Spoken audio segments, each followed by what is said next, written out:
ტელეკომპანია იმედი იწყებს გადაცემათა ციკლს ღმერთის ჰიპოთეზა. ეს სახელწოდება ცნობილი ისტორიული ფაქტიდან გაჩნდა.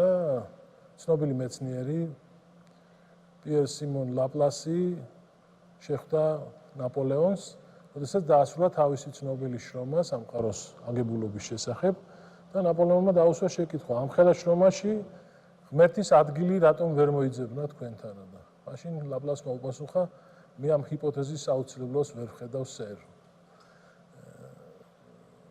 ბუნებრივია იმის შემდეგ ბევრი რამ შეიცვალა, თუმცა ჩვენი სკოლის სახელმძღვანელოებში ჩვენი ფიზიკის ცოდნის დონე თავდება სწორედ მე-19 საუკუნის პირველ ნახევარში და არც ისე შორს ავართ ლაპლასისგან, როგორც 21 საუკუნეს შეეფერებოდა. დღეს ჩვენ ვისაუბრებთ კოსმოლოგიაზე, ანუ სამყაროს აგებულებაზე. ბატონ ალეკო, თქვენი სიტყვა. როდესაც ვლაპარაკობთ კოსმოლოგიაზე, ეს არის სამყაროს აგებულების თეორია და ეს რა თქმა უნდა, ამ თეორიით ლაპლასის ან ნიუტონის ან ლაპლასის ეპოქაში არ დაინტერესებულა ადამიანი. მაგრამ რატომღაც მაინც ამ მომენტიდან ვიწყებთ ლაპარაკს, იმიტომ რომ სავარაუდოდ იქამდე კოსმოლოგია მეტნაკლებად სანახევრად მაინც რელიგიური მიდგომებით იყო ახსნილი, სამყაროს წარმოშობა, ევოლუცია, მომავალი და პირველი მეცნიერული თეორია, რომელიც დაფუძნებული იყო ექსპერიმენტით შემოწმებად ფაქტებზე, სწორედ ამ პერიოდში გაჩნდა. ამას წინ უძღვევდა ალბათ ყველაზე ფუნდამენტური ალბათ იყო შორს ქმედება, ანუ ნიუტონის მსოფლიო მიზიდულობის კანონი, რომელმაც საშუალება მოგცა, რომ წარმოდგენა შეგვექმნა, როგორ ურთიერთქმედებენ სხვადასხვა ციური სხეულები ერთმანეთთან, ვთქვათ, დედამიწა და მთვარე, ვთქვათ, მზე, დედამიწა, ან სხვა პლანეტები და ასე შემდეგ, ხო?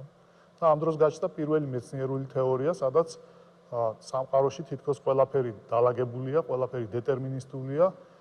ეს იყო ლაპლასის ალბათ ესეთი სურვილი, როგორც მინიმუმ სურვილი, რომ ყველაფერი ყოფილიყოს ძალიან კარგად გარკვეული და იმ თეორიებით, რომელიც მაშინ არსებობდა, ეს არის კლასიკური მექანიკა, მსოფლიო მიზიდულობის კანონი, ეს ყველა თეორიები გვეუბნებოდნენ, რომ თითქოს სამყარო არის უსასრულო, როგორც დროში, ისე სივრცეში. და სტატიკური. ანუ უსასრულო ნიშნავს, რომ სივრცეში არ არსებობს საზღვარი და სივრცე არის უსასრულო, ხოლო სტატიკური ნიშნავს, რომ სამყარო დროში ცვალებადი არ არის. ანუ მუდმივია, ეს ავტომატურად ხსნიდა პრობლემებს, როდის გაჩნდა და როდის დაიღუპება სამყარო, იმიტომ რომ თუ კი სამყარო სტატიკურია, ის ამარადისოა და ის არც არასდროს გაჩენილა, არც არასდროს დაიღუპება. ყველაზე საინტერესო ის არის, რომ თქვათ ნიუტონის და ლაპლასის დროსაც კი უსასრულო სამყაროს იდეა საკმაოდ კრიტიკულად შეიძლება განხილულიყო, იმიტომ რომ მე მახსოვს ერთ-ერთ გადაცემაში, პოპულარულ გადაცემაში რასადროდის სკოლის მოსწავლემ დაუსვა, ვთქვათ, გადაცემის მონაწილეებს შეკითხვა, რომ რატომ არის ბნელი ღამის ცა. და გადაცემის მონაწილეებმა ჩათვალეს, რომ ახლა სკოლის მოსწავლესთან ჰქონდათ საქმე და ამიტომ ძალიან მარტივად უპასუხეს, რომ მზის სხივები არ აღწევს, არ გაიბნევა და აქედან გამომდინარე ჩვენ ხედავთ ცას. აღმოჩნდა, რომ სკოლის მოსწავლე ესე მარტივად არ უყურებდა ამ საქმეს და საუბრობდა პარადოქსზე. რა პარადოქსზე იყო საუბარი, ბატონო? საუბარია ოლბერსის პარადოქსზე. ანუ დავიწყოთ, საიდან მოდის ეს ცნება, რატო არის პარადოქსი ის, რომ ღამისცა ბნელია, რაც ჩვენ ყველას ბუნებრივად გვეჩვენება. როდესაც ნიუტონმა შემოიტანა მსოფლიო მიზიდულობის კანონი, მან პოსტულირება მოახდინა შორსქმედების. ანუ მანამდე ფიქრობდნენ, რომ სხეულებს შორის ურთიერთქმედება შესაძლებელია, როდესაც ორი სხეული ერთმანეთს ეხება და ნიუტონი ამბობდა, რომ შეიძლება დედამიწა და მთვარე ისე მიიზიდონ ერთმანეთი, რომ მათ შორის ისინი ერთმანეთს არ შეეხონ. ეს არის შორსქმედება და ნიუტონისთვის შორსქმედება იყო მყისიერი, ანუ დედამიწა და მთვარე, ან და ნებისმიერი ორი ციური სხეული, რა მანძილიც არ უნდა იყოს მათ შორის, მყისიერად გრძნობენ ერთმანეთის გადაადგილებას და გრავიტირებენ, მიიზიდავენ. ანუ დღევანდელი ენით რო ვთქვათ, ეს ნიშნავს, რომ ნიუტონის გრავიტაციაში სინათლის სიჩქარე არის უსასრულო. როგორც კი ვაკეთებთ ამ დაშვებას, ავტომატურად სამყარო გამოგვდის უსასრულო. ესე იგი, თუ კი სამყარო უსასრულოა და სინათლის სიჩქარეს რაიმე დრო არ ჭირდება, სინათლეს მყისიერად გადაადგილდება, მაშინ ოლბერსმა შეამჩნია ესეთი საინტერესო დაკვირვება გააკეთა, რომ უკვე ასტრონომიული დაკვირვებები კარგად იყო გავრცელებული, ცნობილი იყო, რომ სამყაროში ვარსკვლავები დღეს ამას ვამბობთ, რომ სამყარო იზოტროპულია, მაგრამ მარტივიანით რო ვთქვათ, რა მიმართულებითაც არ უნდა გავიხედოთ, ვარსკვლავები საკმაოდ დიდი რაოდენობით არის ჩვენ გვეჩვენება, რომ ისინი ქაოსურად არიან განაწილებული, მაგრამ საშუალოდ ვარსკვლავების რაოდენობა სხვადასხვა მიმართულებით ერთი და იგივეა, თუ კი დიდ მანძილზე გავიხედავთ. და მაშინ ოლბერსმა ესეთი შეკითხვა დასვა, რომ თუ კი ვარსკვლავები მეტნაკლებად თანაბრად არიან სამყაროში განაწილებული და სამყარო უსასრულოა, მაშინ ღამე დღე გასაგებია. ყოველ წერტილში რატომ არ ვხედავთ ვარსკვლავს? ანუ რა მიმართულებითაც არ უნდა გავიხედო, ეს ჩვენი სხივი ბოლო-ბოლო უსასრულო სამყაროში უნდა გადაიკვეთოს რაღაცა ვარსკვლავს. ანუ გამოდის, რომ ღამისცა უნდა იყოს განათებული. ერთიანი მანათობელი ფონი უნდა იყოს, იმიტომ რომ ყველა წერტილში ვინაიდან უსასრულოა სამყარო, ყველა წერტილში, სადაც არ უნდა გავიხედოთ, რომელიმე ვარსკვლავს მივადგებით. ყველა წერტილში უნდა მოდიოდეს სხვადასხვა ვარსკვლავიდან მოსული სინათლე. ეს პარადოქსია, იმიტომ რომ ერთის მხრივ ესეთი მარტივი კოსმოლოგია, რომელიც მაშინ ეგონათ, რომ ანუ ცალსახაა, რომ სამყარო უსასრულოა და მაშინ ეს ყველაფერი ბუნებრივია, მეორეს მხრივ ღამე გავიხედავთ და სიბნელეა. ანუ სამყაროს უსასრულობა მაშინათვე ექსპერიმენტულად არ დასტურდებოდა. ამის მიუხედავად ამ თეორიამ ჩვენის მე-20 საუკუნის 80-იან წლებამდე იარსება აგერ ჩვენს მემასწავლიდნენ. თქვა დიდი აფეთქება აქედან გადახვევა იყო. ანუ პირველი მცდელობა იყო ამის შეცვლის. და მეორეც მიზიდულობა თვითონ თუ სტატიკურია და ასე ვთქვათ მეორე პრობლემა იყო მაშინ ყველაფერი ნელ-ნელა უნდა შეიკუმშოს. მაშინ შეიძლება ჩვენ ლაპარაკობთ გრადობაზე, რომ თუ კი სამყარო არსებობს დიდი ხანი, სავარაუდოდ სამყარო იმყოფება მდგრად მდგომარეობაში. ანუ თუ კი სამყარო არამდგრადია, მაშინ ნებისმიერი მცირე შეშფოთება უნდა დაიწყოს ჩვენ ვამბობთ ექსპონენციალურ ზრდას, ანუ აჩქარებულ ზრდას, ანუ სამყარო ძალიან უცბად უნდა განადგურდეს. გააჩნია რანაირი შეშფოთება იქნება, უნდა კოლაფსირდეს ამ პირიქით. მაგრამ თავარია რომ იმისთვის რომ სამყარო ამდენი მილიარდი ვიცით რომ უკვე 13 მილიარდ წელზე მეტი არსებობს, სავარაუდოდ სამყარო უნდა იყოს მდგრადი. და ნიუტონის პერიოდში სამყაროს გლობალურ მდგრადობაზე იმდენი შეკითხვა შეიძლება არ იყო, იმიტომ რომ მდგრადობა შედარებით ახალი თეორია იყო, მაგრამ დღევანდელი გადმოსახედით ჩვენ ვიცით რომ ნიუტონის კოსმოლოგიას გააჩნდა არა მხოლოდ სინათლის სიჩქარის სასრულობის, ანუ სამყაროს უსასრულობის პრობლემა, არამედ სტატიკურობის პრობლემაც, რომ სამყარო ისეთი მოდელი არამდგრადია და სამყარო ესეთ მდგომარეობაში ვერ იარსებებდა. და მაინც მიუხედავად ექსპერიმენტული დაუდასტურებლებისა, საკმაოდ დიდხანს იარსება ამ თეორიამ და როდის შეირყა მისი საფუძვლები ასე ვთქვათ. ყველას ესმოდა რომ სავარაუდოდ იმისთვის რომ ჩვენ გქონდეს თვითშეთანხმებული თეორიული მოდელი, კოსმოლოგიური მოდელი, ჩვენ გვჭირდება სხეულების ერთმანეთთან მიზიდვის აღწერა ძალიან დიდ მასშტაბებზე. იმიტომ რომ მაშინაც კი დღეს ვიცით, თქვა ჩვენი კოსმოლოგიური ჰორიზონტი, ანუ ხილული სამყარო რამხელაა, მაგრამ მაშინ შეიძლება არ წარმოგვედგინა, რომ ამხელაა და გაცილებით პატარა გვეგონა, მაგრამ მაინც ცნობილი იყო, რომ სამყარო ძალიან დიდია და ამ მასშტაბებზე გრავიტაცია როგორ მუშაობდა, პრინციპში ცნობილი არ იყო. ანუ რატომ პლანეტებს შორის ურთიერთმიზიდულობის ძალა, რომელიც აღწერა ნიუტონმა, რატომ უნდა იყოს 10 ხარისხად, 10 ჯერ ან 10 ხარისხად 20 ჯერ უფრო დიდ მასშტაბებზეც სამართლიანი. და გრავიტაციაზე აქტიური მუშაობა მიდიოდა, არსებობდა სხვადასხვა თეორიები, მაგრამ დღეისათვის ჩვენ ვიცით, რომ ყველაზე წარმატებული გრავიტაციული თეორია, გრავიტაციის თეორია, ეს არის ფარდობითობის ზოგადი თეორია, იმ ფორმით, რომელიც მოგცა აინშტაინმა.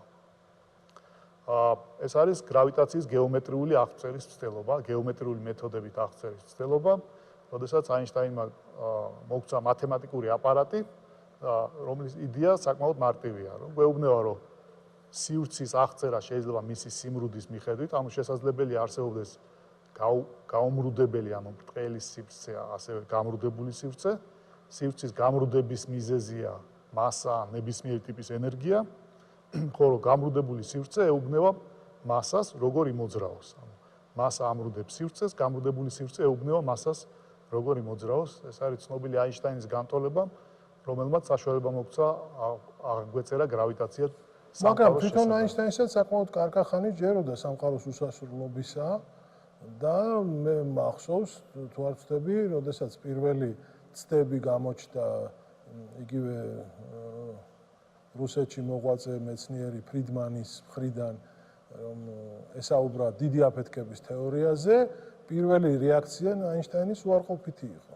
ცნობილია ფრიდმანის ამონახსნები, ანუ აინშტაინმა, როდესაც ეს განტოლება დაწერა, აინშტაინის თეორია იმდენად პოპულარული იყო, რომ სხვადასხვა ხალხი ცდილობდა მის ამოხსნას, თუმცა პირველ ეტაპზე, როგორც ცნობილია, აინშტაინი ძალიან სკეპტიკურად იყო განწყობილი, იმიტომ რომ იმდენად რთული განტოლება ეგონა, რომ მას ეგონა, რომ ეს იმდენად მათემატიკურად რთულია, რომ მას შეიძლება მარტივი ამონახსნები არ გააჩნდეს. ამის და მიუხედავად ფრიდმანს ჰქონდა, ასე ვთქვათ, გლობალური ამონახსნი, დიდმასშტაბოვანი ამონახსნი, რომელიც გვეუბნებოდა, რომ თურმე ესეთ სამყაროში შეიძლება სამყარო ფართოვდებოდეს, ან შემდეგ შეიკუმშოს, ანუ უსასრულოდ გაფართოვდეს, ყოველ შემთხვევაში შეიძლება სამყარო არ იყოს სტატიკური, სამყარო დროში იცვლებოდეს.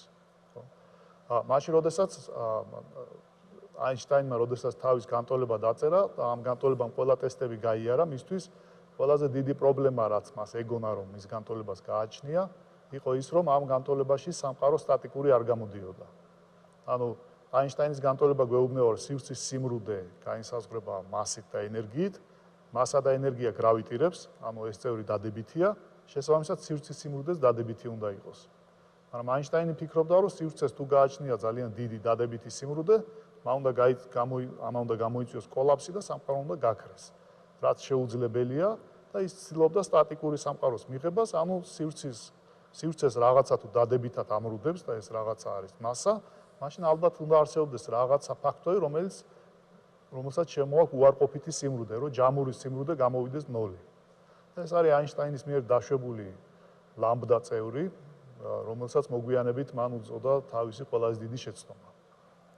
რომელიც საკმაოდ მოგვიანებით სხვა თვალსაზრისით დადასტურდა. რომელიც დღესდღეობით მას შემდეგ რაც აღმოაჩინეთ, რომ სამყარო თანაბრად კი არა აჩქარებით ფართოვდება, სწორედ აინშტაინის მოდი დროს რომ გავუსწროთ და ცოტა ისტორიზმი დავიცვათ, იმიტომ რომ ფრიდმანის იდეა გასაგებია, ეს იყო წმინდა მათემატიკური ამოხსნა, მაგრამ შემდეგ ჩვენ მივიღეთ რაღაც ექსპერიმენტული მონაცემები იმის თაობაზე, რომ სამყარო სტატიკური და უსასრულო კი არ არის, არამედ მუდმივად ფართოვდება.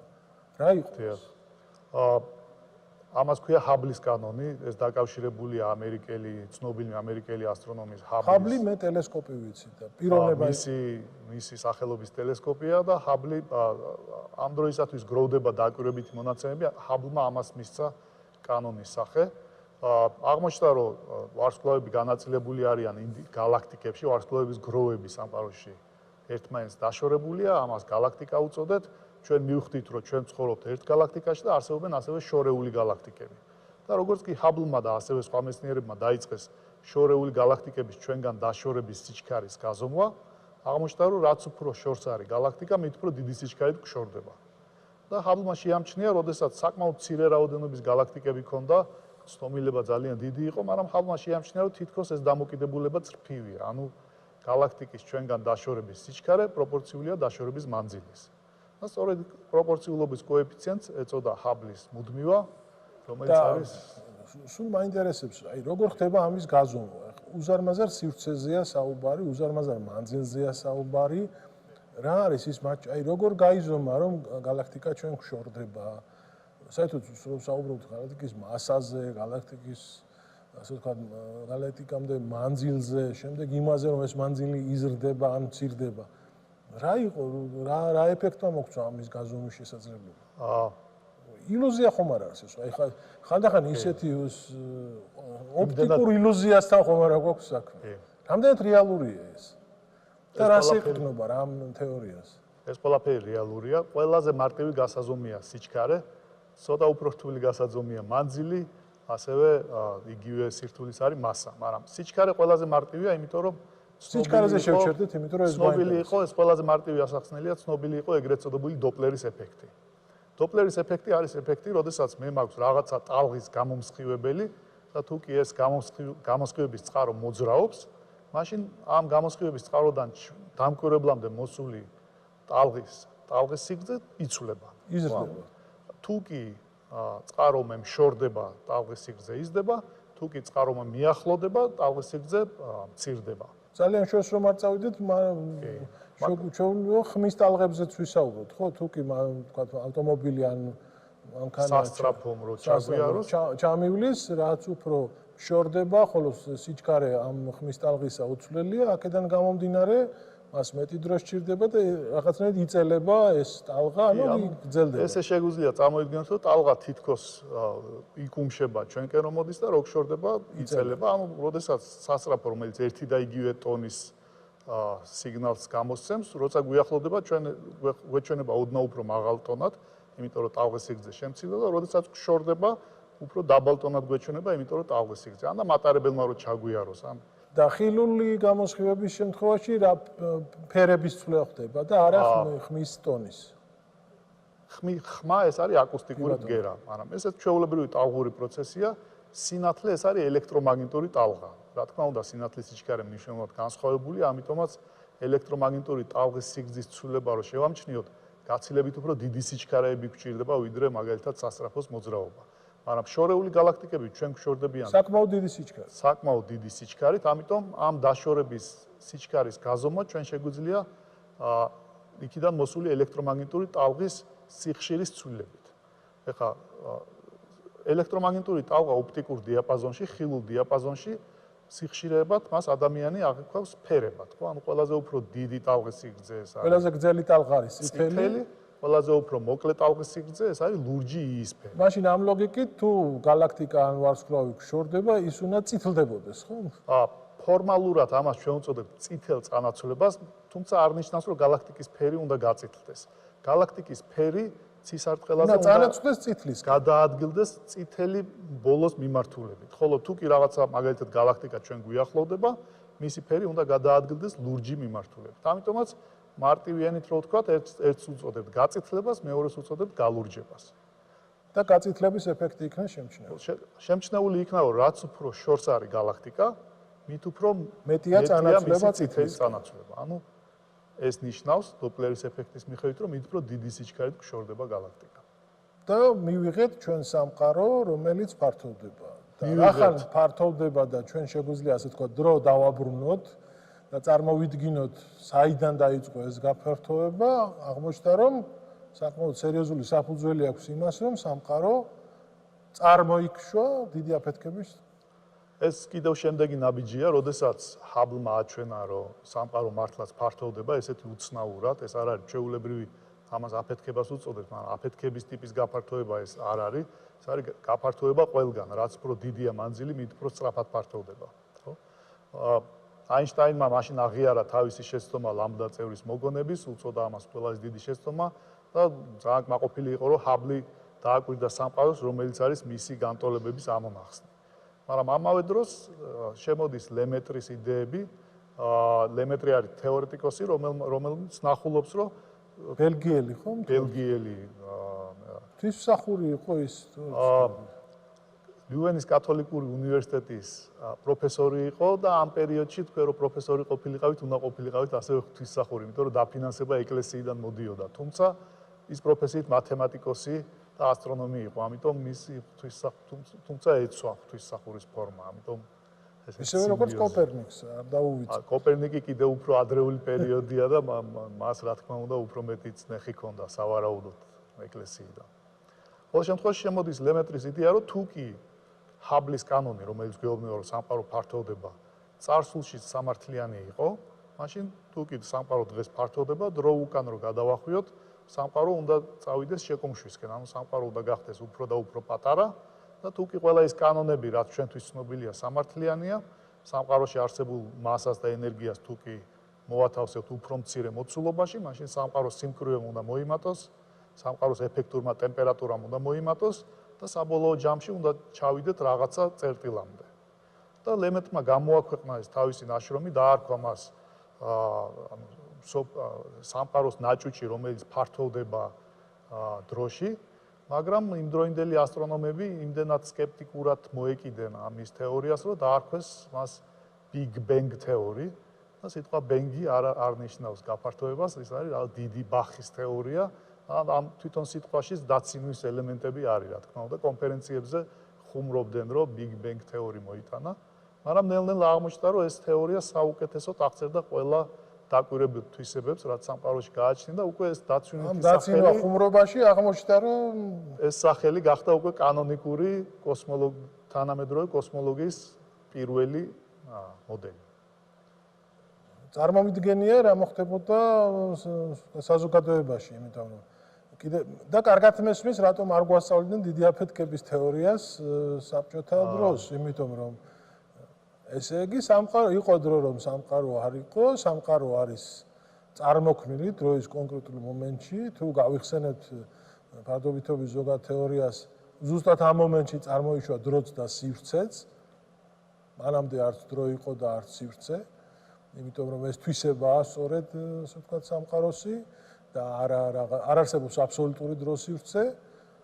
აქედან გამომდინარე, ესე იგი ეს იყო ორიგინალური ლემეტრის იდეა, რომ ყველაფერი წარმოიშვა წერტილიდან და ყველაფერი ახალი, კარგად დავიწყებული ძველი ხომ არ არის ამ შემთხვევაში. იმედია რომ არა, იმიტომ რომ დღეს მეტი ვიცით.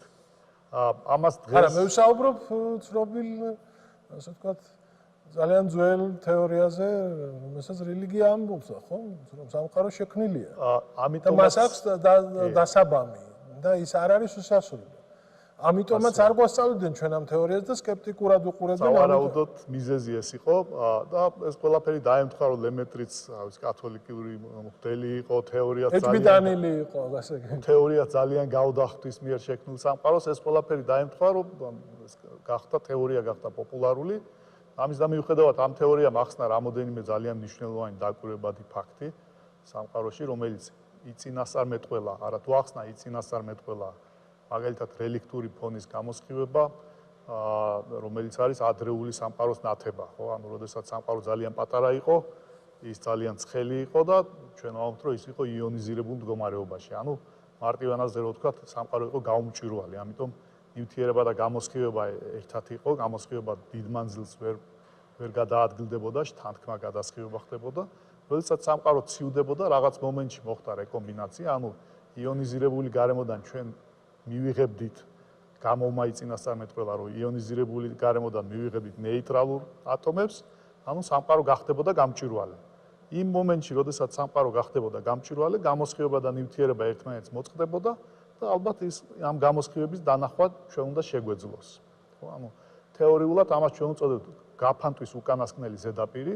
მაგალითად, ცაში რო ვიყურებით, ჩვენ ვხედავთ ოპტიკური გაფანტვის უკანასკნელ ზედაპირს, ეს არის ღრუბლების ქვედა კიდე. იმაზე უფრო ღრმად შესვლა ჩვენ არ შეგვიძლია. ასევე, როდესაც სამყაროში შორს ვიყურებით, სამყაროს დანახვა ჩვენ შეგვიძლია მანამდე, სანამ სამყარო იყო გამჭვირვალე.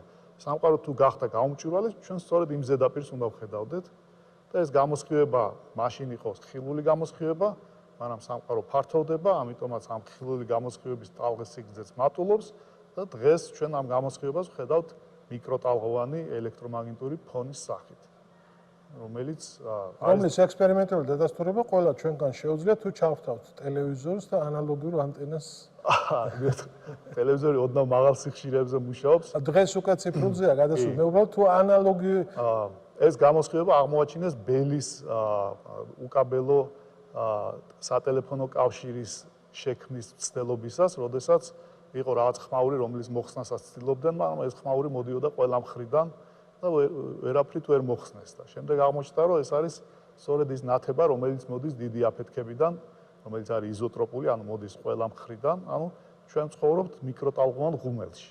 უბრალოდ ამ ღუმელის ტემპერატურაა 2.7 კელვინი, ამიტომაც ჩვენ ეს ძალიან არ გვაწუხებს. ადრეულ სამყაროში ეს ტემპერატურა გაცილებით მეტი იყო და ალბათ გაცილებით უფრო სხვა პირობები იქნებოდა. და ესაუცარი სამყარო ამაზეც არ გაჩერდა, ესე იგი და სამყარო არ გაჩერდა, სამყარო აგრძელებს გაფართოებას და რა თქმა უნდა გაჩნდა დამატებითი პრობლემები მას შემდეგ, რაც მე-20 საუკუნის ბოლოს განვითარდა კვანტური მექანიკა, გაუმჯობესდა ნაწილაკთა ფიზიკა და ბევრი, ანუ ფიზიკამ მნიშვნელოვანი რამოდენიმე რევოლუციური ცვლილება განიცადა, ამის შემდეგ გაჩნდა პრობლემები, რომელსაც უკვე დიდი აფეთქების თეორია ვეღარ ხსნიდა ლემეტრის, ამას ჩვენ დღევანდელი გაგებით უწოდებთ ცხელი დიდი აფეთქების მოდელს. სიტყვა ცხელში გულისხმობთ, რომ ადრეული სამყარო იყო ძალიან ცხელი, ყველაფერი დღეს რაც არსებობს, არსებობდა იმ ადრეულ წერტილშიც, ამიტომაც სიმკვრივე და ტემპერატურა მიისწრაფოდა უსასრულობისკენ, ხო? მაგრამ ამ მოდელმა ვერ ახსნა გარკვეული 4 პრობლემა გააჩნია ამ მოდელს, რომელიც შეიძლება ძალიან შორს წაგვიყვანოს, მაგრამ ჩამოვთვალოთ მაინც. დავიბევოთ. ანუ ყველაზე ძირითადი ეს არის ჰორიზონტის პრობლემა.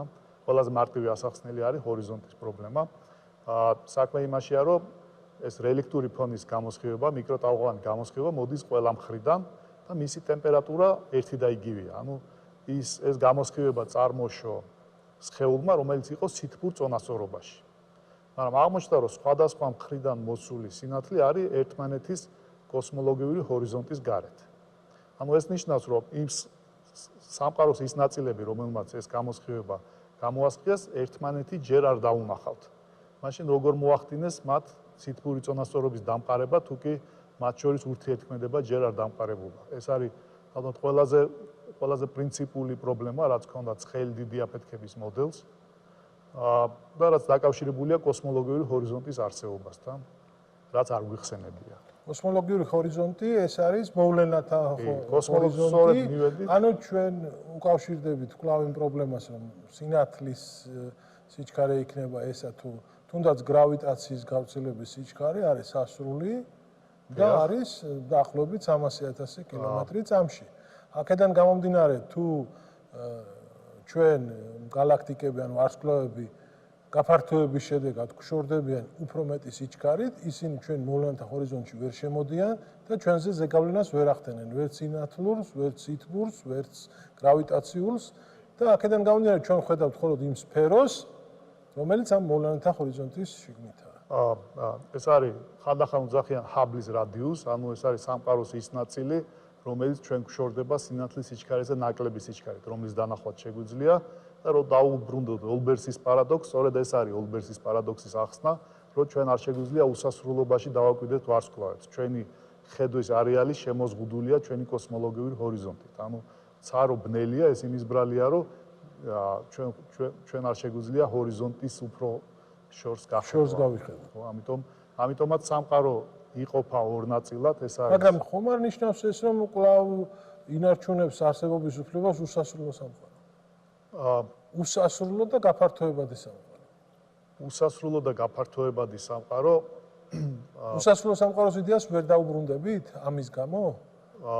რომ უბრალოდ ჩვენ ვერ ვხედავთ, იმიტომ რომ ის სინათლის სხივისზე მეტი სიჩქარით გშორდება. მაშინ უნდა წავიდეთ ძალიან ადრეულ სამყაროში. დღევანდელი გაგებით, სტანდარტული კოსმოლოგია გვეუბნება, რომ სამყარო არის სასრული, მაგრამ უსაზღვრო. ხო, ანუ ერთის შეხედვით უცნაური ცნებებია, მაგრამ სასრული ნიშნავს, რომ საერთო რაოდენობა ენერგიის სასრულია, მაგრამ უსაზღვრო ნიშნავს, რომ სამყაროს არ გააჩნია საზღვარი. ხო, ანუ ის რადგან ფართოვდება, მისი საზღვარი მუდმივად ფართოვდება? მისი საზღვარიც ფართოვდება, მას საზღვარი არ გააჩნია, ანუ სამყარო თვითონ ფართოვდება, მაგრამ თუ კი ჩვენ სამყარო არის დიდ მასშტაბებზე არის 4 განზომილებიანი, ხო? 3 განზომილებიანი სივრცე გვაქვს, 1 განზომილებიანი დრო. ამიტომ ჩემთვის ახლა 4 განზომილებიანი სივრცის აღწერა ვიზუალურად გამიჭირდება, მაგრამ რომ წარმოვიდგინოთ 2 განზომილებიანი სამყარო, ანუ სიბრტყე, ჩვენ რომ წარმოვიდგინოთ სფეროს ზედაპირი, ხო? სფეროს ზედაპირი სასრულია, მაგრამ მას არ გააჩნია საზღვარი. ანუ რამდენიც არ უნდა იაროთ სფეროს ზედაპირზე საზღვარს არ მიადგებით, მაგრამ რო გაზომოთ ფართობი და ჩაიწეროთ, ეს ფართობი სასრულია. ანალოგიურად ჩვენი სამყაროც, უბრალოდ ჩვენი უკანასკნელი წარმოდგენებით ჩვენი სამყაროს სიმრუდის რადიუსი არის ძალიან დიდი. ამიტომაც ეს სფერო იმდენად დიდია, რომ ჩვენ სიმრუდეცას კი ვერ ვგრძნობთ, იმდენად მცირეა სამყაროს ზომასთან ჩვენი კოსმოლოგიური ჰორიზონტი. ანუ ჩვენი კოსმოლოგიური ჰორიზონტი არის ძალიან პატარა ლაქა ამ უზარმაზარ სფეროს ზედაპირზე. გასაგებია. და მეცნიერება არც ამაზე არ გაჩერდა, რამდენადაც ვიცი. და კიდე უფრო გართულდა საქმე იმ აღმოჩენით, რომ ვარსკვლავები და გალაქტიკები გშორდება არა მარტო, ასე ვთქვათ, უბრალოდ გშორდება, არამედ გშორდება აჩქარებით. ეს როდინდელი აღმოჩენაა?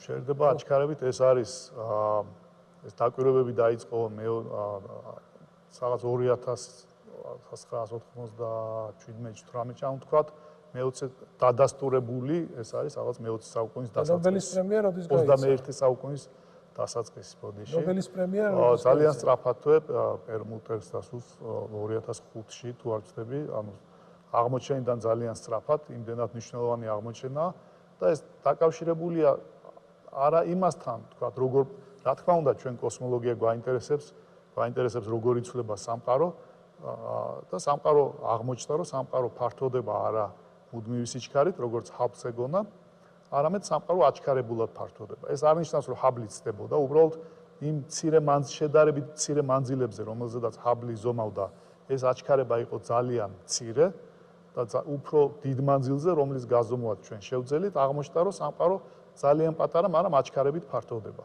ანუ ინტერესი აქვს არა მხოლოდ იმას, რომ სამყაროს გეომეტრიის ცვლილება აჩქარებულია, არამედ იმას, რომ ჩვენი წარმოდგენებით ნებისმიერი აჩქარება დაკავშირებულია ძალის არსებობასთან. ხოლო თუ კი სამყარო აჩქარებით ფართოვდება, ესე იგი უნდა არსებობდეს რაღაცა ძალა, რომელიც იწვევს სამყაროში განზიდვას, ხო? ანუ კლასიკურ ფიზიკაში ესეთი ძალა არ გაგვაჩნია. ანუ ანტიგრავიტაციაზეა საუბარი. ერთის მხრივ ჩვენ შეგვიძლია ამას დავარქვათ ანტიგრავიტაცია, პირობითად რა თქმა უნდა, რომ მოვლენის არსი არ ვიცით, მაგრამ მაგრამ ამას არ უძახიან ანტიგრავიტაციას ერთი მიზეზის გამო, რომ გრავიტაციას გააჩნია მუხტი, რომელიც გრავიტირებს, ანუ მასები ერთმანეთს მიიზიდავენ, ხო? ამისთვის რომ დაგვერქვა ანტიგრავიტაცია, მაშინ უნდა გვენახა რაღაცა სუბსტანციები, რომლებიც ერთმანეთს განიზიდავდნენ. ამას დაარქვეს ფარული ენერგია და ამ სიტყვაში იგულისხმება ფარულში იგულისხმება, რომ ჩვენ არ ვიცით მისი ხასი რა არის, მაგრამ სიტყვა ენერგიაში იგულისხმება, რომ ეს არ არის რაღაცა კონკრეტული სხეულები, ეს არის სივრცის თვისება, ეს არის სივრცის თვისება განიზიდოს საკუთარი თავი, სივრცის თვისება, რომ გაფართოვდეს. და ეს არის ამ მომენტში სწორედ ესეთი გაფართოება, რომ აღწეროთ, ჩვენ დაგვჭირდება ის ლამბდა წევრი, რომელიც აინშტაინმა თავის დროზე მოიგონა და შემდეგ საკუთარივე ხელით გადააგდო.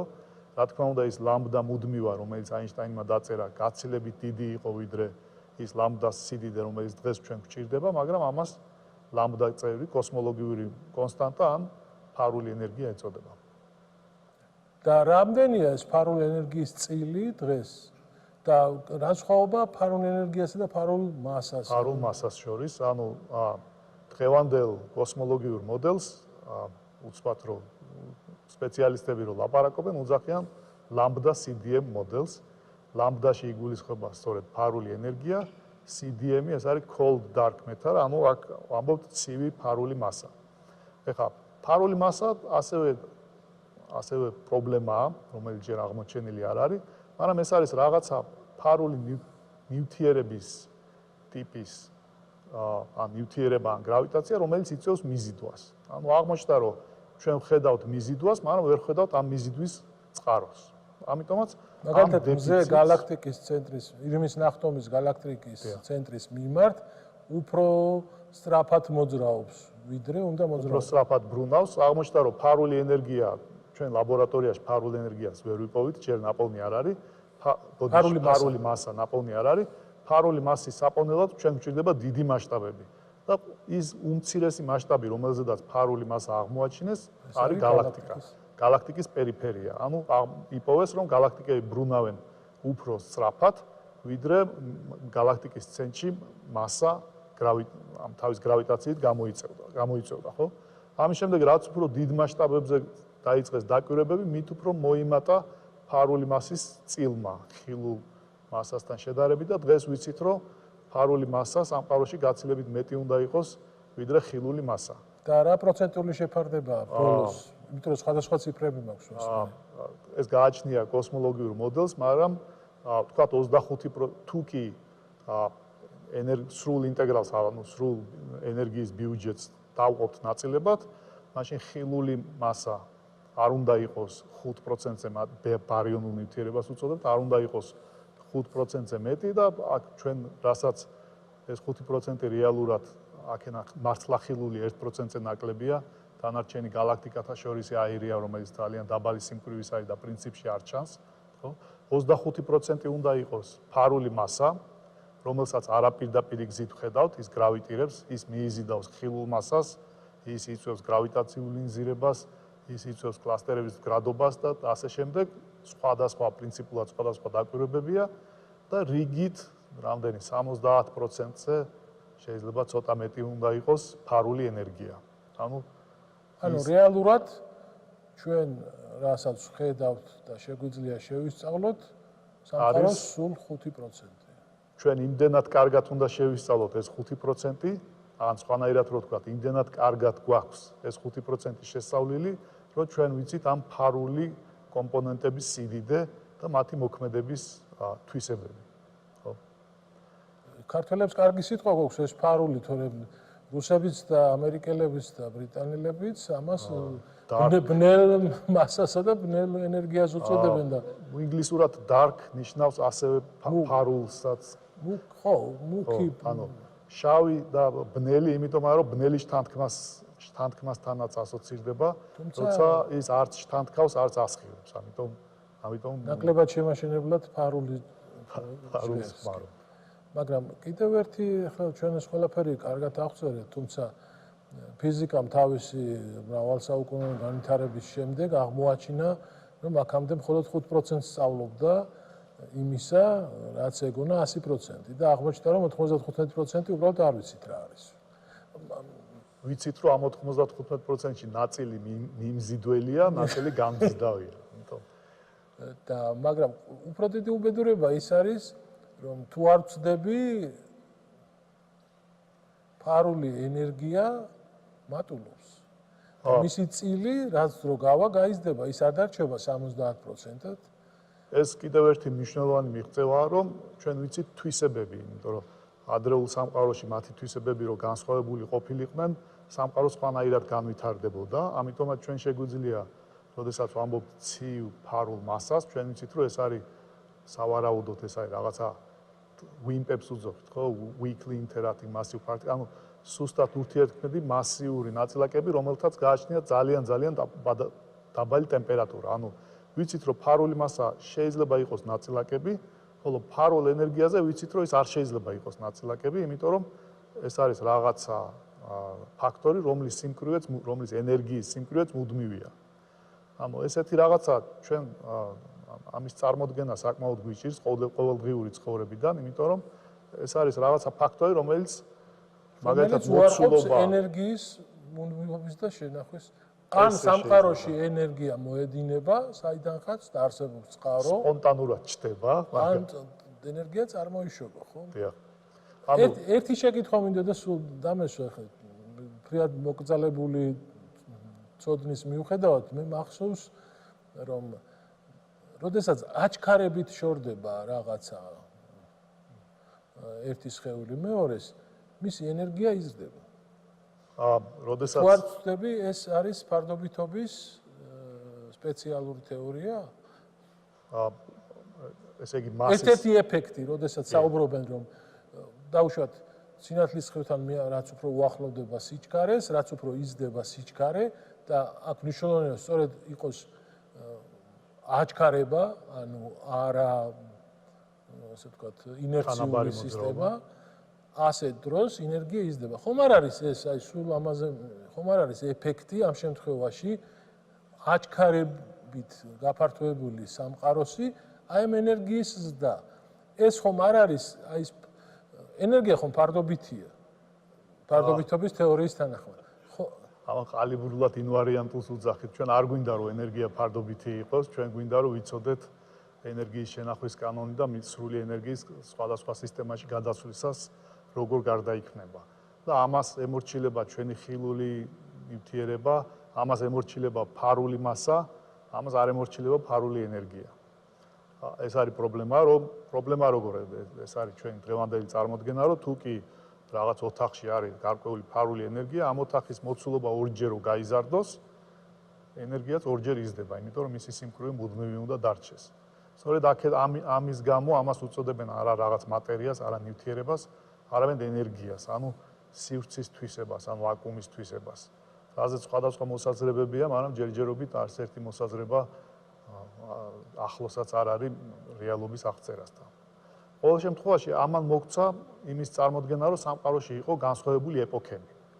თუ კი ჩვენ გვაქვს ორი ფაქტორი, რომელიც სივრცის ზრდასთან ერთად რომლის სიმკვრივე კლებულობს და ერთი ფაქტორი, ფარული ენერგია, რომლის სიმკვრივეც არ იზრდება, მაშინ ჩვენ შეგვიძლია წავიდეთ წარსულში და შევხედოთ, როგორი იყო ჩვენი სამყარო წარსულში. დღეს ენერგიის ესე იგი გაცილებით მეტი ნაწილი არის ფარულ ენერგიაში, მაგრამ სამყარო როცა გაცილებით პატარა იყო, როდესაც სამყაროს ჯამური მოცულობა გაცილებით ნაკლები იყო, ფარული ენერგიაც ნაკლები იქნებოდა. მაშინ ჩვენ შეგვიძლია გამოვყოთ სამყარო, რომელშიც დომინირებს ხილული ნივთიერება, შემდეგ სამყარო გაფართოვდა, მაშინ სამყარომ გაიარა ფარული მასის დომინირების ეპოქა და დღეს ჩვენ უკვე შევედით ფარული ენერგიის დომინირების ეპოქაში.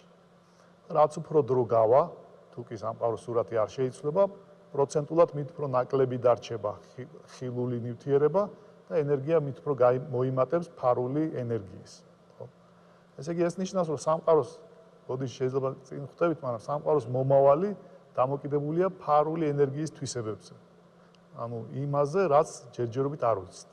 დღევანდელი სურათი, დღევანდელი კოსმოლოგიური სურათი სამყაროს. როგორია? ჩვენ ვიცით, რომ სამყარომ გამოიარა 3 ფაზური გადასვლა და იქამდე სამყარომ გამოიარა ეგრეთ წოდებული ინფლაციის პერიოდი.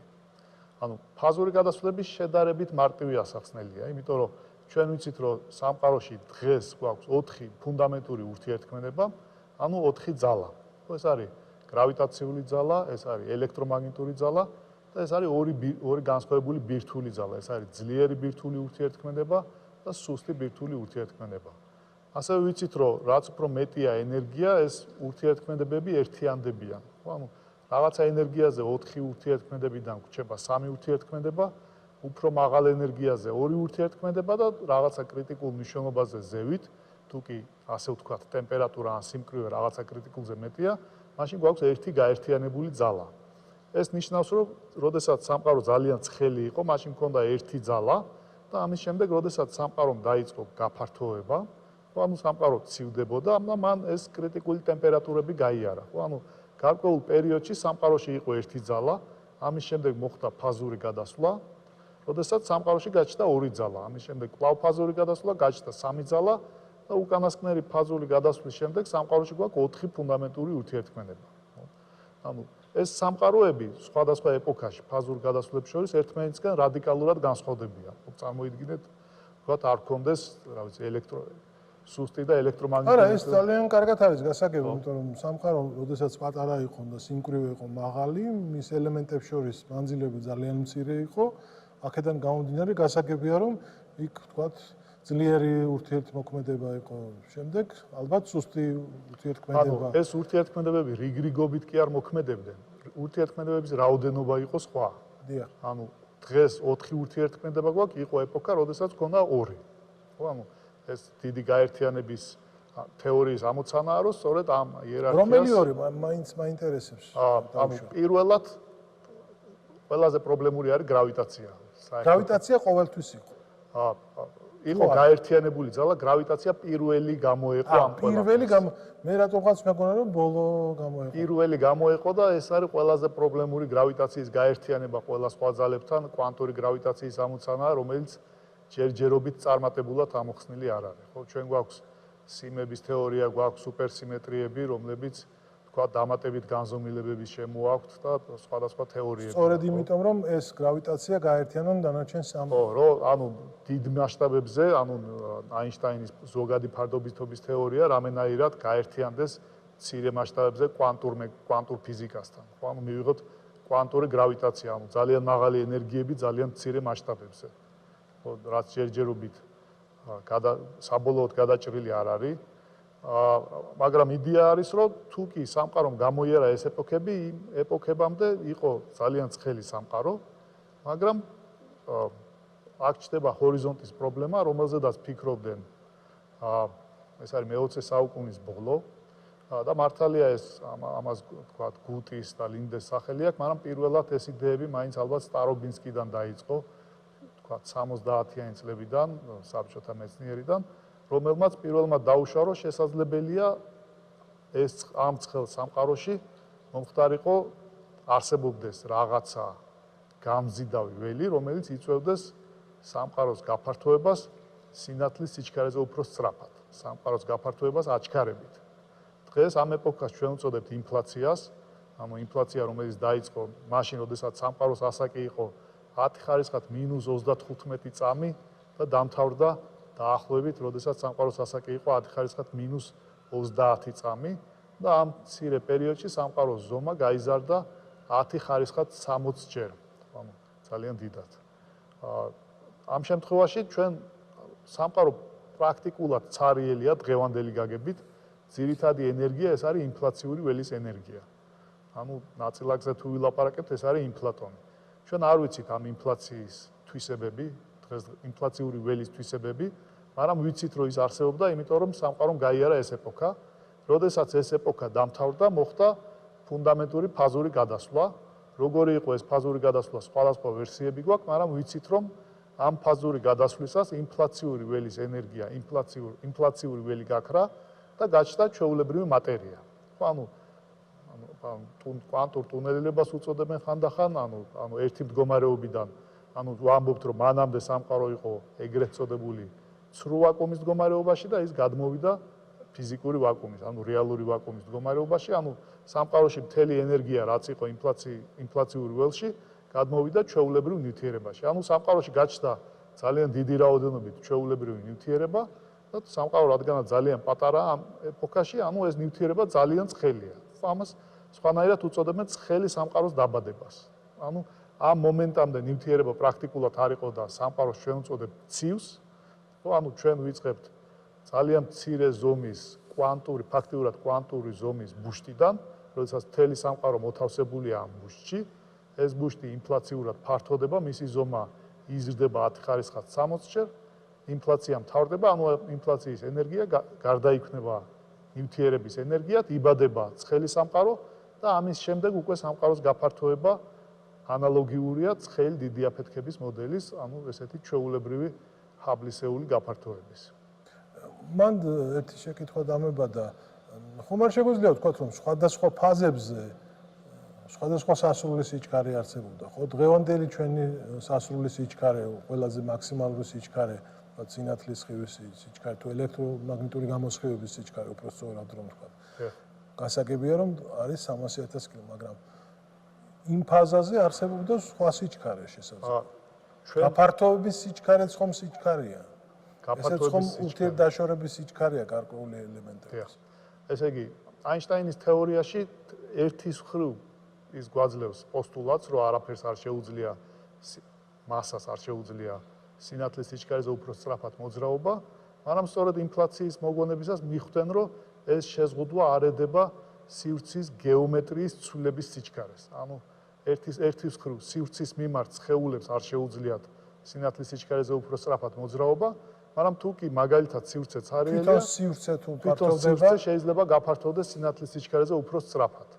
ესეთი უცნაური მოვლენაა და ამიტომ სწორედ ეს არის ინფლაციის იდეა, ამიტომაც ჩვენ ვიწყებთ კვანტური ბუშტიდან და თვითონ როდესაც ინფლაცია დაიწყო, ყველა ფუნდამენტური სამყაროს გააჩნია გარკვეული ინვარიანტები, ფუნდამენტური თვისებები და ჩვენ ვფიქრობთ, რომ ამ ინფლაციის დაწყებამდე ამ სამყაროში უკვე ცნობილი იყო ეს ფუნდამენტური თვისებები. ხო, მაგალითად სინათლის სიჩქარე ან ბევრი სხვა მუდმივა უკვე ცნობილი იყო ამ სამყაროში. სამყაროს დაბადებისთანავე მისი ფუნდამენტური გაფართოების დაწყებამდე ამ ბუშტის თვისებები ცნობილი იყო. მაგრამ როდესაც ბუშტს ვახსენებთ, მაშინვე ჩდება კვანტური ქაფის ცნება, რომელიც გვეუბნება, რომ თუ კი ჩვენი სამყარო არის კვანტური ზომის, ძალიან მცირე ზომის ბუშტი, მაშინ რატო არ შეიძლება რომ ამ ბუშტების რაოდენობა იყოს დიდი, ჩვენ გქონდეს ქაფი. გვერდ ბუშტები იყვნენ სხვადასხვა სამყაროები და მაშინ ამ შემთხვევაში არ ედება არანაირი შეზღუდვა ამ ფუნდამენტურ მუდმივებს. ჩვენ ბუშტში, ჩვენ სამყაროში შეიძლება იყოს ერთი მუდმივა, გარკვეული ფუნდამენტური მუდმივას გქონდეს ერთი მნიშვნელობა, ხოლო გვერდზე ბუშტში გქონდეს სხვა მნიშვნელობა. ამიტომაც იმ სამყაროში შეიძლება სურათ თუ ის არსებობს, იმ სამყაროში შეიძლება სურათი იყოს აბსოლუტურად განსხვავებული. ეხლა ძირითადი განსხვავება ფიზიკას, ფიზიკურ კოსმოლოგიას და ზოგადად მეცნიერებასა და ფილოსოფიას შორის არის ის, რომ ჩვენ უნდა გქონდეს მეცნიერება არის ემპირიული, ჩვენ უნდა გქონდეს გაზომვადი ფაქტი, ხო? ჩვენ უნდა შეგვიძლიოს რაღაცის გაზომვა. მე როგორც კი დავიწყე გვერდზე ბუშტებზე, ან ექსპერიმენტი ან დაკვირვება. ხო, თეორია, შეიძლება ამის გაკეთება ძალიან ძნელი იყოს, მაგრამ საბოლოო ჯამში რაღაცა ექსპერიმენტი ან დაკვირვებადი მოვლენა უნდა ვიწინასწარმეტყველო, ხო? როგორც კი მე პარალელურ სხვა ბუშტებზე და სხვა სამყაროებზე ვიწყებ ლაპარაკს, მაშინ ჩდება შეკითხვა, რომ ეს ფიზიკაა თუ უკვე ფილოსოფიაში გადავდივართ. მე მგონი მეტაფიზიკაა. ეს აღმოჩნდა, რომ მაინც ჯერ კიდევ ფიზიკაა, იმიტომ რომ თუ კი ეს არის ორი ბუშტი, აღმოჩნდა, რომ შესაძლებელია ამ ორი ბუშტის ერთმანეთთან დაჯახება, მეორე ბუშტმა ჩვენ ბუშტში, ჩვენ სამყაროში დატოვოს დაჯახების ნაკვალევი. და თუკი ჩვენ ამ ნაკვალევს აღმოვაჩენთ, მაგალითად მიკროტალღოვან ფონში, ჯერჯერობით აღმოჩენილი არ არის, ეს ნიშნავს, რომ ჩვენ გვექნება გაზომვადი დასტური იმისა, რომ ჩვენი სამყარო რაღაცა სხვა სამყაროს კედელს დაეჯახა. ანუ გამოდის, რომ ის სხვა სამყაროც უკვე ფილოსოფია კი არა, ფიზიკის შესწავლის საგანია. ამას ჩვენ უწოდებთ უკვე სამყაროს ინფლაციურ მოდელს,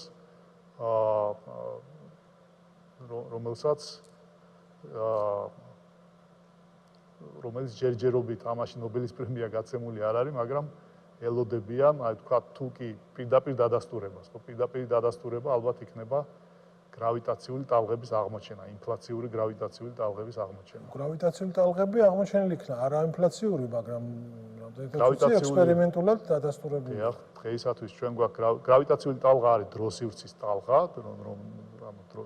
რომელიც შეიძლება გავრცელდეს მასისგან წარმოიშვეს და გავრცელდეს. სულ ახლახან იყო მესამე, ეს არის ორჯერადი შავი ხვრელების, ორი შავი ხვრელი, როდესაც ბრუნავს ერთმანეთის გარშემო, დაჯახებამდე შერწყმის წინ ასხივებენ დიდი ამპლიტუდის, ანუ ეს არის ხმაური, ამ აფეთქების, ასე ვთქვათ, შერწყმის აფეთქების ხმაური. სამი ესეთი უკვე აღმოჩენილია და მომავალში ალბათ კიდევ ბევრი იქნება აღმოჩენილი, მაგრამ ეს არის ეგრეთ წოდებული ასტროფიზიკური წყაროები, ანუ დიდი ლოკალური წყაროები. თუ კი ჩვენ აღმოვაჩენთ ინფლაციის პერიოდში გაჩენილ ტალღებს, იმიტომ რომ ინფლაცია ნიშნავს აჩქარებულ გაფართოებას, ნებისმიერი აჩქარება ნიშნავს ძალა, ანუ მას უნდა ამ ინფლაციის პერიოდიდან უნდა მოდიოდეს, როგორც ჩვენ ვხედავთ ოპტიკურ გამოსხივებას, ანუ მიკროტალღოვან ფონს, რომელიც არის ელექტრომაგნიტური გამოსხივების მიკროტალღოვანი ფონი, ანალოგიურად ჩვენ უნდა დავინახოთ გრავიტაციული ფონი. ანუ სამყარო გახდა გამჭვირვალე ელექტრომაგნიტური ტალღების მიმართ, როდესაც სამყაროს ასაკი იყო 380,000 წელი, ეს არის რითაც ელექტრომაგნიტური ტალღებით ყველაზე ღრმად შეგვიძლია ჩავიხედოთ, მაგრამ სამყარო გახდა გამჭვირვალე გრავიტაციული ტალღების მიმართ, გაცილებით უფრო ადრე, ვიდრე სამყაროს ასაკი გახდა 1 წამი. და სწორედ ამ ტალღების, ამ გრავიტაციული ტალღების ფონის აღმოჩენა საშუალებას მოგცემს, რომ დავადასტუროთ თუ კი ამ გრავიტაციული ტალღების სურათი დაემთხვა იმ სურათს, რომელიც უნდა იყოს ინფლაციის თეორიიდან, მაშინ სავარაუდოდ დადგება საკითხი, ვის მისცემთ, თქვათ, ინფლაციის თეორიაში ნობელის პრემია.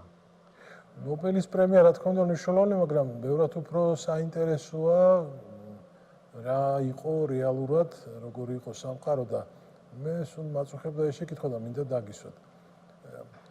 ჩვენ ვაკვირდებით ფიზიკაში და ბუნებაში ასეთ ფაქტორს, რომ ძალიან მცირე მანძილებზე მოქმედებს სხვა ძალები, იზრდება მანძილები და იცვლება გაბატონებული ძალის, ასე ვთქვათ, სახეობა. ძლიერი ზემოქმედებიდან ვიწყებთ, შემდეგ სუსტი ზემოქმედება, შემდეგ ელექტრომაგნიტური ძალის სიძლიერის მიხედვით და ბოლოს გრავიტაცია. ხომ არ არის ასე ვთქვათ, მოსალოდნელი, რომ აი სწორედ ის ფარული ენერგია დაკავშირებულია სხვა ძალასთან. ხომ არ არსებობს მეხუთე ზემოქმედების ძალა, რომელიც ძალიან დიდ მანძილებზე ზემოქმედებს და სწორედ ამიტომ მისი შემჩნევა შესაძლებელია მხოლოდ ასეთ შორეულ მანძილებზე. თუკი აი თქვენი ლოგიკით, თუკი ასე ვთქვათ, ხდებოდა ესე, რომ იყო ერთიანი ძალა, რომელსაც ეძებს ერთიანი თეორია, ხო, დღეს. შემდეგ გამოყოფა მოხდა 1-ის, 2-ის, 3-ის, 4-ის რაღაც მანძილზე და სამყაროს განვითარების რაღაც ფაზაზე და ეტაპზე. ხომ არ უნდა ველოდოთ მეხუთე ძალის აღმოჩენას? ფარული ენერგია უკვე ნიშნავს ამ ძალას. ანუ ჩვენ შეგვიძლია ვთქვათ, რომ უბრალოდ ჩვენ არ ვიცით ამ ძალის ხასიათი, იმიტომ რომ ის 4 ძალა, რომელიც ჩვენ კარგად გვაქვს შესწავლილი, ამ ძალებს ეს ძალები მოქმედებენ, ამ ძალას უხეშად რო ვთქვათ, გააჩნია მუხტი, ხო? ანუ გააჩნია რა წარმოშობს ამ ძალას და რას გადააქვს ეს ძალა. ანუ მაგალითად ელექტრომაგნიტური ველის შემთხვევაში ჩვენ გვაქვს ელექტრული მუხტები, დადებითი და უარყოფითი ელექტრული მუხტი და გვაქვს ელექტრული ველი, მაგალითად, რომელსაც ხანდახან ფოტონს თუ კი კვანტად წარმოადგენთ ფოტონია, ანუ ბოზონის ტიპის ნაწილაკი, რომელსაც ეს ურთიერთქმედება გადააქვს. გრავიტაციას გააჩნია მასები და მისი გადამტანი, თქვათ, ველის კვანტი არის გრავიტონი, ხო? ანუ ყველა ეს 4 ურთიერთქმედება ემორჩილება მარტივ კანონებს, ანუ გვაქვს ამ ურთიერთქმედების წარმოშობი წყარო და ამ ურთიერთქმედების მიმღები წყარო და ასევე ამის გადამტანი. ფარული ენერგია ესეთი ტიპის არ არის. ჩვენ ვიცით, რომ ამის წარმომშობი არ არის რაიმე ნაწილაკი, ეს არის სივრცის თვისება, ეს არის ძალა, მაგრამ ალბათ ეს არ არის ურთიერთქმედება. სიტყვა ურთიერთქმედებაში ჩვენ გულისხმობთ ორი რაღაცა სხეულის ერთმანეთზე ზეგავლენას. ამიტომ სიტყვა ურთიერთქმედებას ვერ იდებით, მაგრამ ძალა ფაქტია არის, იმიტომ რომ აჩქარება ნიშნავს ძალას. ამიტომ ეს განსხვავდება ფუნდამენტურად იმ 4 ურთიერთქმედებისგან. ერთ-ერთი ვერსიით ეს არის ვაკუუმის თვისება, ვაკუუმური წნევა. ცარიელი სივრცის. თუმცა, რამდენადაც მე ვიცი, ეს ვაკუუმური წნევა არის გაზომილი, ეგრეთ წოდებული კაზიმირის ეფექტით. ძალიან კარგი შენიშვნა იყო კაზიმირის, ან ჩვენ ვიცით ვაკუუმის უკანასკნელი ინტერპრეტაცია, თქვა, დაწყებული დირაკიდან, რომ ვაკუუმში შეიძლება ჩდებოდნენ და ქრებოდნენ ეგრეთ წოდებული ვირტუალური ნაწილაკები. ხო, ვირტუალური ნაწილაკი არის ნაწილაკი, რომლის ენერგია იმდენად მცირეა, რომ ის ვერ მატერიალიზდება, ის შეიძლება გაჩნდეს, გაქრეს. ანუ ნაწილაკი და ანტინაწილაკი შეიძლება გაჩნდნენ წყვილად და შემდეგ ანიჰილირდნენ. ეს ნიშნავს, რომ ისინი გაქრენ და კვლავ ენერგია მივიღოთ, მაგრამ ეს არის ასე ვთქვათ, ყველა შესაძლო ნაწილაკების ზღვა. თუ კაზიმირის ეფექტი არის, როდესაც ჩვენ ვთქვათ, ორ სხეულს შორის მანძილი არის მცირე, ამ სხეულებს შორის და მათ გარეთ არის დიდი მანძილი, ესე იგი ამ ორ სხეულს შორის გაცილებით ნაკლები ნაწილაკები, ვირტუალური ნაწილაკები შეიძლება გაჩნდნენ და გაქრენ, ვიდრე მათ გარეთ და თუ კი ეს ნაწილაკთა ვირტუალური ნაწილაკების წნევა განსხვავებულია, მაშინ მათ ერთმანეთი ამ ვაკუუმში ორმა ფირფიტამ ერთმანეთი უნდა მიეზიდოს. ეს წნევა არის კვანტური, ძალიან ძალიან. დაუშვათ ორმა ხომალდმა ღელვის დროს ორი ხომალდი ერთმანეთს უნდა დაუახლოვდეს, იმიტომ რომ მათ შორის ტალღების ინტენსივობა ბერნულის კანონი პირდაპირ კავშირში არ არის, მაგრამ ეფექტი ძალიან გავს ერთმანეთს, გემები, როდესაც ერთმანეთთან ახლოს მიდიან, რაღაც მანძილზე ახლოს არ უნდა მიუახლოვდნენ, იმიტომ რომ ისინი იწყებენ მიზიდვას, ხო? ეს ამას ძალიან გავს.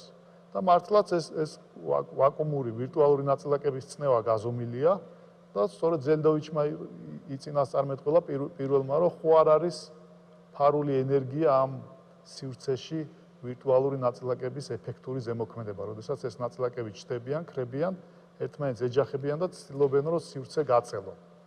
მაგრამ თეორიული გამოთვლები იმ ფიზიკით, რომელიც დღეს გაგვაჩნია, ჩვენ გვაძლევს, რომ თუ კი ეს წნევა არსებობს, ეს წნევა უნდა იყოს 10 ხარისხად 50-ჯერ უფრო მეტი, 50-ჯერ ან 150-ჯერ გამოთვლას გააჩნია. მინიმუმ 50. 10 ხარისხად 50-ჯერ მეტი, ვიდრე ეს რეალურად არის.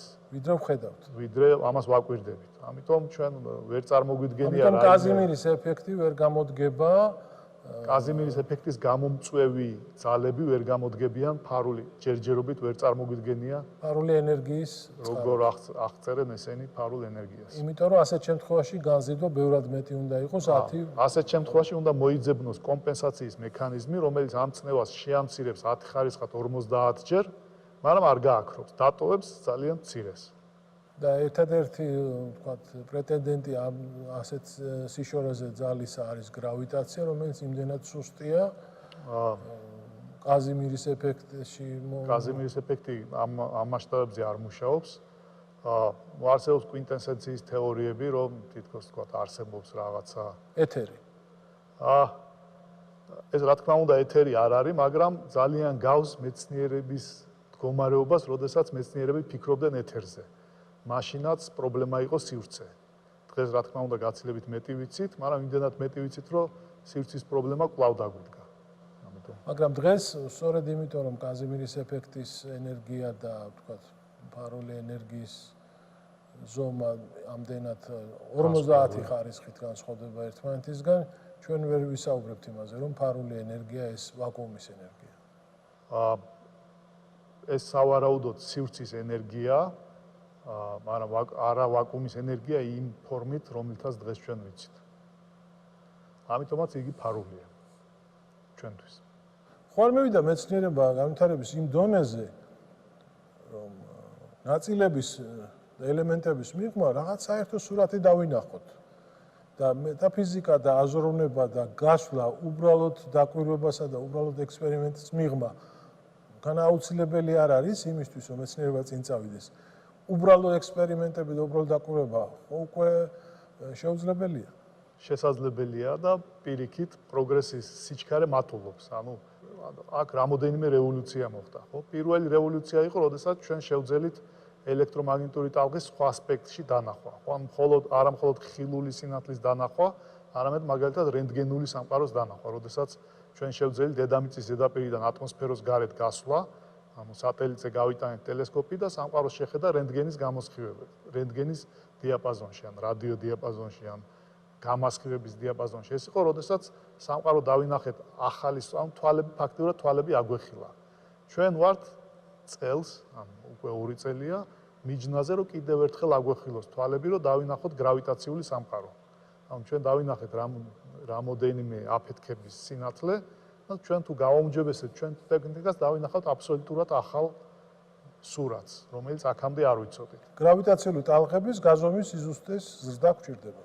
გრავიტაციული ტალღების წყაროების რაოდენობა, ანუ ჩვენ რო ფოტოგრაფია გადავუღოთ სამყაროს გრავიტაციული ტალღების საშუალებით. ანუ დავინახოთ როგორ გამოიყურება სამყარო გრავიტაციული ტალღების, ანუ რა წარმოშობს, ხო? ანუ ეს ნიშნავს, რომ თეორიები, რა თქმა უნდა, ყოველთვის ცდილობენ, რომ ყველა მიმართულებით განვითარდნენ, მაგრამ იმისთვის, რომ თქვა თეორიაც, ასე ვთქვა, წინ წავიდეს, მას სჭირდება დაკვირვებითი მონაცემები. როგორც კი ჩვენ შეგვექნება სამყაროს გრავიტაციული ტალღების სურათი, ეს იქნება უდიდესი იმპულსი თეორიების შემდეგი განვითარების. ამიტომ მე ვფიქრობ, რომ მეტაფიზიკამდე ჯერ კიდევ შორს არის.